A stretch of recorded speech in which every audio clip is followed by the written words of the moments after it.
Ponovno pozdravljeni.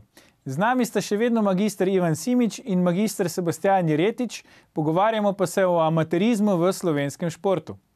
V prvem delu oddaje Ivan, Sebastijan smo se nekako strinjali, da potrebujemo tako profesionalni vrhunski šport, kot tudi ta rekreativni amaterski šport. Ampak kaj se pa zgodi, recimo, ko se nam zgodi ena civilna iniciativa, ki pravi, da pa so stroški za te vrhunske dosežke vseeno previsoki. Poglejmo si recimo, kaj je zmotilo civilno inicijativo za Lipico. Pod taktirko francoskega trenerja je Miha Tavčar postal svetovni prvak v maratonski vožnji, slovenska ekipa pa je dosegla 9. mesto. Na podlagi odličnih rezultatov so s Francozom in njegovim španskim pomočnikom sklenili sodelovanje za 200 tisočakov.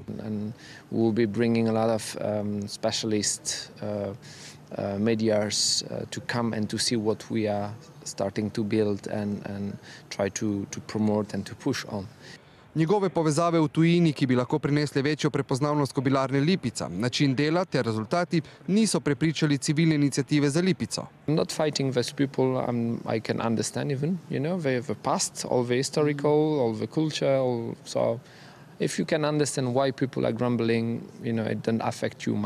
Če razčlenimo teh 200 tisočakov, za oba skupaj, francoskega trenerja, ki dela najmanj en teden na mesec, in asistenta, ki je tu vse leto, dnevna plača znaša 757 evrov. Nekdanji avstrijski trener in njegova asistentka sta za dan treninga zaračunala 3-krat toliko, kar... Se pravi, Lipica 200 tisoč evrov na leto, 2 vrhunska strokovnjaka, rezultati so tu, svetovni prvak. Ivan, Sebastijan, je to zdaj preveč, premalo?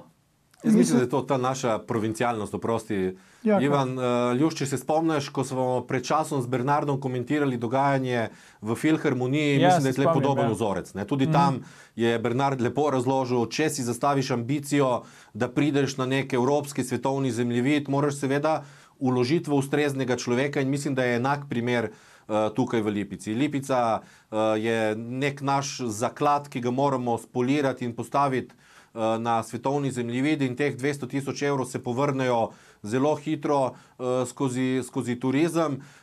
Jaz mislim, da je treba tej vladi čestitati, da je našla vsaj zakonski model, ki je pokombiniral javno službo in tržni del na tak način, da je zadovoljno tudi računsko sodišče, kar v preteklosti ni bilo, da je zagotovilo prvih 10 milijonov za investicije. Tisto, kar se mi zdi pa najbolj pomembno, ko sem se recimo v Lipici pogovarjal z ministrom Počivalškom, je bilo ravno ta njegovo sporočilo, da je treba postaviti ambicijo, da se Lipica vrne na nek svetovni zemljevid in da tega nisem vedel, od 80 let recimo ni bilo Lipicanca na olimpijskih igrah. In seveda to se ne zgodi čez noč, ampak treba si zadati cilj, v enem ali 2 ciklusih hočemo spet pripeljati Lipicanca na olimpijske igre in to so tiste poteze, ki te potem postavijo na nek zemljevid in zaradi česar se seveda denar lahko podeseteri skozi turizem.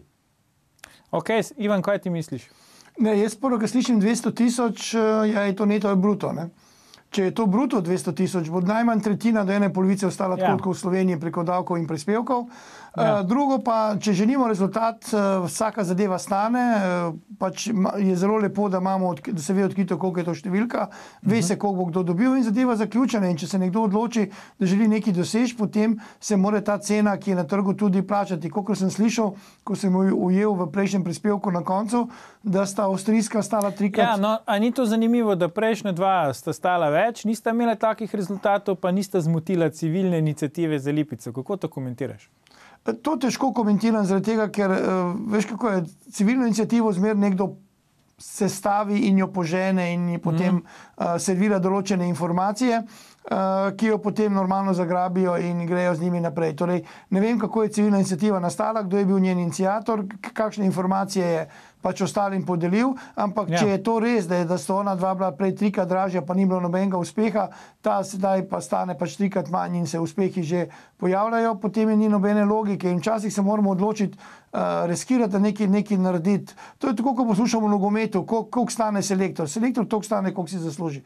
In normalno ne moreš moraš nekoga plačati manj, če v svetovnem merilu stanejo več. In predvidevam, da je tudi ta cena 200 000 neka primerna ali pa nižja cena v evropskem merilu in če želimo nekaj narediti, pač moramo tudi plačati. No, ampak to, ko si omenil selektorje, tukaj se zdaj naša nogometna zveza odločila za cenejšo varianto, čeprav vem, ne? Gospod Kavčič ima nižjo plačo od prejšnjega selektorja. Torej, ko bom slišal, koliko nižjo, potem bom lahko rekel, da je nižja. Ker tudi prejšnji predsednik je povedal, da je selektor, ki je prišel za Kekom, imel nižjo plačo, pa pol, ko sem zvedel, koliko je imel nižjo, sem se sam nasmehnil. Aha, ne boš nam zaupal, koliko je to? Ne bom povedal, bilo je malo nižje. Veš, tudi 2 evra je nižje. Ne? Aha, to je res, ja. Tudi 1 evro bi bila nižja, recimo. Točno tako. Okay. Sebastian, se pravi, kako zdaj? Imamo mi, eno je ambicija, ampak imamo mi pol te resurse, kako zdaj usmeriti te resurse? Ali se moramo res specializirati za neki pač panog, ali moramo nadaljevati s to politiko, naj cveti 1000 cvetov, ne? Sej verjetno nam je jasno, da recimo svetovnega prvaka v metu kladiva, pa olimpijskega prvaka ne bi imeli, če ne bi podpirali vseh športov, ne? Po drugi strani se pa postavlja vprašanje, koliko so ti recimo športi marketinško zanimivi, koliko bi rekel pritegnejo mladih, da se grejo s tem ukvarjati, koliko se jih da izkoristiti v končni fazi, ne? Tudi za to, kar si ti rekel, za turizem in druge stvari. Glej, tle, pač piramida, ne? Seveda je pomembno, da imamo, kar smo že danes govorili, celoten diapazon športov za otroke, rekreativce, torej nekako za ta vidik, da se gradi ustrezna infrastruktura, ki si jo lahko recimo privoščimo, potem pa je vprašanje, kdaj se evidentira nek talent in včasih ga je dobro mogoče že zelo hitro poslati v tujino, na nek dodaten trening ali v nek drugi klub, v neko boljše okolje. V končni fazi tudi Zavec, naš svetovni prvak v boksu, ki si tudi nikoli ne bi mislil, da bo Slovenija dobila svetovnega prvaka v profesionalnem boksu, je v veliki meri seveda treniral v Nemčiji. Torej, ta piramida je bistvena. Imamo zelo dobro pokrito vprašanje športa za otroke in to iz leta v leto boljše, tako kar se tiče infrastrukture, sredstev in programov, potem je pa seveda nujna neka specializacija. Ne? In recimo Lipica je pa takšen primer, ker je to dejansko ne samo, to ni strošek teh 200 000 evrov, to je vložek in to čisto naložba, ekonomski vložek. Poglejmo recimo, kaj je gospod Batagel naredil iz Postojnske jame, pa ni šel v neke milijonske investicije. Samo z drugim pristopom je polišpal enega od naših biserjev in je naredil dejansko, popolnoma je obrnil sam izgled, že une trgovince v spredi. Torej, podobno se lahko zgodi z Lipico. Lipica je vsa ta desetletja neka nesrečna zgodba, tudi ko Ivan govoril o teh civilnih iniciativah, tu so odzadi ponavadi neki popolnoma malenkostni razlogi, neki lokalne zamere. Torej, ta vlada je imela tudi srečo pri kadrovski izbiri, kolikor čujem, gospa Dobrinja dosega zelo dobre rezultate pri recimo in kar se tiče stroškov in tako naprej. Seveda so pa potem zamere, ker ne kupi seno, ki je mogoče 2-krat dražje pri lokalcu, ga kupi nekje drugod. Tu je mogoče tudi prostor za kakšno fleksibilnost, ki bi mogoče pomirila del tega lokalnega nasprotovanja. Seveda vedno treba iskati ravnotežje in gledati, kaj Lipica pomeni, ne samo za recimo podjetje samo ali holding Lipica, ampak tudi za sosednje recimo prebivalstvo, ampak pomembno je, da celoten kraj, celotna skupnost živi s temi ambicijami, da se naredi nekaj več. Lipica je bila dolga desetletja nek zadnji socialistični kolhoz, nek primer. Tam dejansko je bilo nerodno imeti sploh kavo naročiti, ker je bil personal takšen, kot ga niti v unih srbskih komedijah iz 70-ih in 80-ih let nisi videl. Tako da jaz mislim, da je pozitivno, da se je dosegel ta res, čeprav je bil za določene ljudi boleč, ampak mislim, da je bilo to nujno, da se lahko začne nek vzpon, pa ni treba, da gremo v svetovnih vrh, ampak če bomo imeli ambicije, da pridemo v svetovni vrh, bomo šli naprej z nekim pospešenim tempom. Koliko je recimo pomembno, da en Luka Dončić, ki je, kot si ti prej omenil, zelo mlad, šel v tujino v Real Madrid, da zdaj igra za Slovenijo, recimo, da nisi izbral Španijo, kar bi bilo verjetno lažje, ali pa Srbijo, ali pa kakorkoli, da igra za Slovenijo, se pravi, je zvezda v Real Madridu, bodoča zvezda verjetno NBA lige, hkrati pa igra za slovensko reprezentanco. Koliko je to pomembno? To spodbija tisto izjavo gospoda Čopa. Take zvezde svetovnega kova so, kot sem rekel, najboljši ambasadori Slovenije. In jaz mislim, da to, da je šel pri teh letih in danes imajo možnost te talenti, da jih zelo zgodaj že skauti najdejo, in mislim, da je dobro, da jih odpeljajo v tuje močnejše klube, ker jih seveda lažje te talente razvijajo do maksimuma. Vsi imamo tudi pri nas stroko, ampak verjamem, da odraščati torej v nekem klubu, kot je Real Madrid, ali pa pri nas seveda ne more biti enako. Vi se verjetno spomnite iz časov Jugoslavije, recimo nogometaši praktično skoraj do tik pred penzijo, sploh niso smeli iti ven tujino. 27 leta nihče ni smel. Potem se jih je spustilo ven, lih, da so nabrali denar, da ko so prišli domov, si kupili en kafič in recimo imeli neki za penzijo. Mislim, da je čisto ok, da tudi naše mlade ob seveda ustreznim spremstvu staršem in vsem drugem pošiljamo v te najboljše klube na svetu, ker bodo naredili iz naših talentov največ in vračali nam bodo seveda, ko bo njihovo srce igralo za reprezentanco, in celoten ta krog se mora enostavno poklopiti. A smo Slovenci tekmovalen narod? Kako se vama zdi? Imamo to tekmovalnost vse ali nimamo? Jaz menim, da prav gotovo imamo tekmovalnost, samo odvisno, kako se ta tekmovalnost izraža in koliko imaš volje, da to narediš. Če si v nekem okolju, če si že odraščal v nekem tekmovalnem okolju, če si izbral šport, ki ti leži, prav gotovo boš uspel. Normalno, nekateri se odločijo za individualne športe, nekateri za skupinske, ampak v skupinskih športih je normalno odvisno, da se moraš tudi podrediti skupini, v kateri sodeluješ. Veliko dobrih športnikov pa tudi žal uničijo poškodbe. In ko sta prej se pogovarjala o mladih športnikih, ki grejo v tujino, in je prav, da grejo, torej se s tem strinjam, ampak moramo se zavedati, da ne uspejo vsi, torej uspe jih zelo malo. Veliko se jih vrne nazaj in jaz tukaj opažam, da pri tistih, ki se vrnejo nazaj, da imajo tudi določene, bom rekel, predvsem psihološke probleme, ampak jaz želim povedati, če se nekdo vrne nazaj, pomeni, da je šel, da je okusil neko tujino, videl je, kako je tam in se vrne nazaj, naj potem pri nas igra in naj bo čim boljši. Torej, naj se s tem naj se ne obremenjuje s tem, da se je vrnil nazaj, ampak naj pokaže, kaj se je odzun naučil, in imamo tudi kakšne igralce, ki potem so tukaj pri nas še boljši in bodo še enkrat šli ven. Torej, mi moramo predvsem športnike spodbujati, ne pa, da če nekomu ne gre, ga poskušaš zatreti do konca in iskati vse njegove slabosti. In to je tisto, kar jaz imam največ pripomb, namesto da se spodbujamo. Zato sem vprašal, ker recimo pred dnevi nas je pretresla, saj mene, pa verjetno še koga vest, da se tudi rekreativni športniki po novem dopingirajo. Predlagam, da pogledamo prispevek.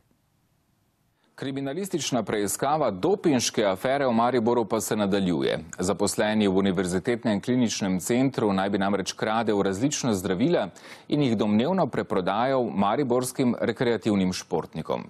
Še zmeraj sta pridržani tudi 2 osebi. Poživila so očitno skriti del športa, tudi rekreativnega. Pred poldrugim letom so pri tem početju v tujini zasačili enega najboljših slovenskih amaterskih kolesarjev, čeprav so testiranja med rekreativci redka. V Olimpijskem komiteju ostro obsojajo kakršenkoli doping, saj ta zasenči prizadevanja vseh poštenih športnikov. Hkrati opozarjajo. Na tako zvanem rekreativnem, amaterskem področju je to še večja težava, ker namreč tam pa nobene regulative ni. Pa tudi kazenski zakonik predvideva sankcije le za preprodajo, ne pa za uživanje poživil.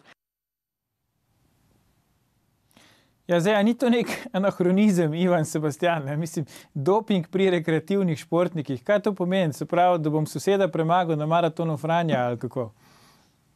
Ne vem, kako bi to komentiral, jaz sem presenečen, ker sem to slišal, torej ne razumem zakaj, vsi vemo, kakšni so, bom rekel, stranski učinki tovrstnih dopingov, tako da ne razumem, kaj so želeli, mogoče zato, da bi bili čim boljši na tekmovanju rekreacijskem, ampak ne, torej mogoče bodo kdaj oni povedali, kaj je bil namen tega. Rekreativni šport je dejansko, da se rekreiraš, da uživaš v temu, če si res dober zmagaš, ali si pa med prvimi, ni pa potrebno, bom rekel, neke zmage dosegati z dodatnim dopingom, ampak jaz, glede na izkušnje vse, ki jih imam do sedaj, bom rekel, z nekimi medijskimi objavami in bom rekel, nekimi policijskimi ugotovitvami, bi počakal, da vidimo na koncu, kaj je bilo res, kajti velikokrat smo že koga obsodili za nekaj, kar se je na koncu pokazalo popolnoma drugače. Predvsem psihološko vprašanje in da tle sploh ne gre za vprašanje športa in tekmovalnosti, kar je recimo prej Ivan govoril, ampak gre za to, da sodobna družba omogoča določene možnosti, ki niso bile pred desetletji dane, in jih omogoča ne samo, dajmo reči, zmernemu, sredinskemu nekako delu populacije, ampak tudi določenim ekstremom. Recimo podobno kot vedno so obstajali narcisi, vedno je obstajala narcisoidnost, ampak danes ti Facebook omogoča, da 100 selfijev na dan objaviš in za vsak like ti utripa srce. Skratka, in še verjetno tvojim prijateljem? Te današnji pogoji omogočajo dejansko tudi določenim ekstremnim psihološkim primerom, da uporabijo maksimum, ki jim je na voljo. Pred 20-30 leti ne bi bilo niti možnosti za kaj takega. Prej smo se ravno pogovarjali, če se spomnite, 70-80 leta ni bilo uteži iz tehnodžima, ampak so si ljudje sami delali z ulivanjem betona v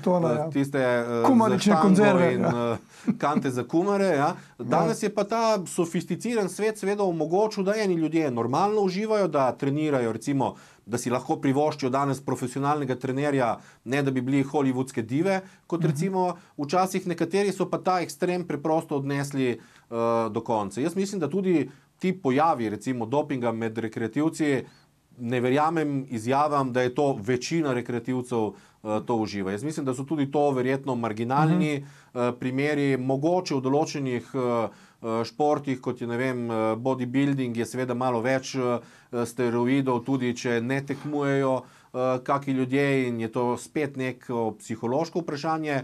Tako da mogoče bi tudi tukaj, tako kot je prej Ivan omenil, problem, ko se nekdo vrne iz tujine, ne da bi postal svetovna zvezda, mogoče bi tudi tukaj morali vzpostaviti neko mrežo za psihološko pomoč. Ne? Mogoče, ja. Vse prav, verjetno lahko tudi mi damo en nasvet gledalkam in gledalcem. Skratka, spoštovani gledalci, cenjene gledalke, imate filtre na Instagramu, ki vam naredijo isti učinek in so manj nevarni za vaše zdravje, kot pa recimo doping.